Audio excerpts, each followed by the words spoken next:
안녕하세요. 플루티스트 곽지승입니다. 네, 오늘 소개해드릴 작곡가는 탱고 음악 하면 한 번쯤 들어보셨을 법한 분인데요.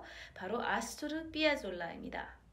피아졸라는 1921년도에 아르헨티나에서 태어났고요. 그리고 몇 년 후에 뉴욕시티로 이제 이사를 가게 되는데 뉴욕시티의 그레니치 빌리지라는 동네입니다.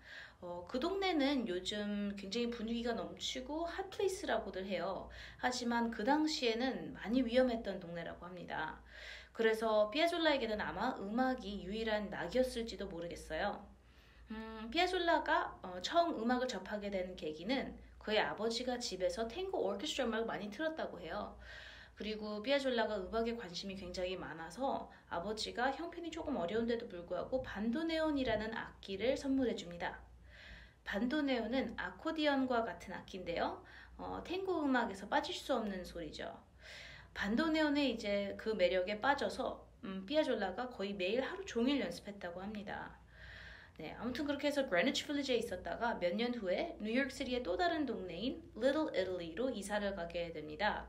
근데 거기서 굉장한 분을 만나게 되죠. 카를로스 가델이라는 배우 겸 작곡가 겸 연주자인데요. 그분이 또 탱고 음악 역사의 아주 중요 인물이세요.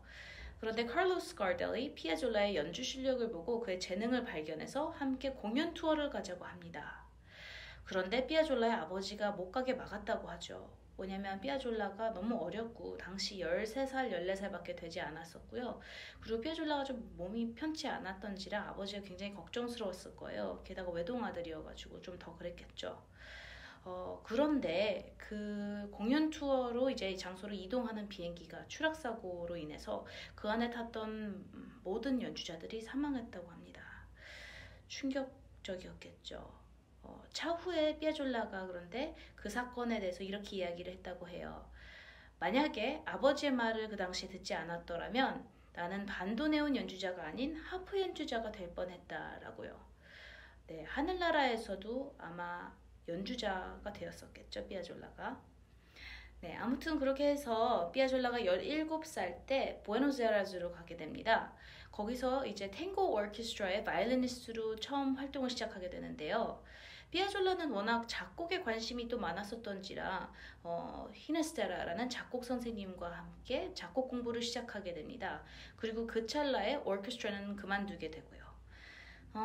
히나세라 선생님도 이제 피아졸라의 재능을 발견하게 된 후에 여기서만 공부할 것이 아니라 파리에 가서 공부를 또 이어서 하지 않겠느냐라는 권유를 하시게 되는데요.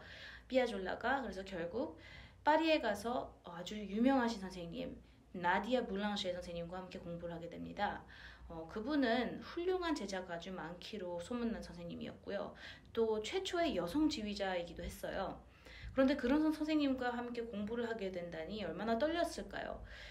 그래서 탱고 음악 스타일을 아예 저버리고 아예 현대 음악 스타일로 이제 작곡을 하려고 하지만 나디아 블랑쉐 선생님은 피아졸라의 compositional voice, 작곡 보이스를 이끌어내 주십니다.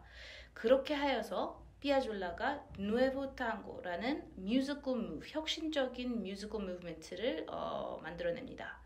누에보 탕고는 뉴 탱고라고 해서 전에 있었던 탱고의 전통적인 스타일과 그리고 현대 서양 음악을 조합하여서 만든 새로운 뮤지컬 스타일인데 요즘 클래시컬 음악가들이 피아졸라의 곡들을 굉장히 많이 합니다.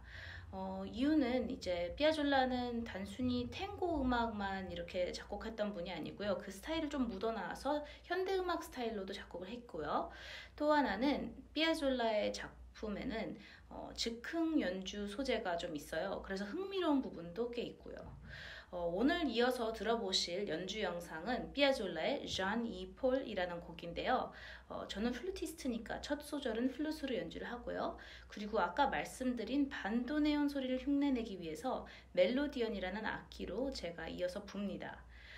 그러면 이제 피아졸라의 잔 이 폴이라는 곡을 함께 들어보실게요. 감사합니다.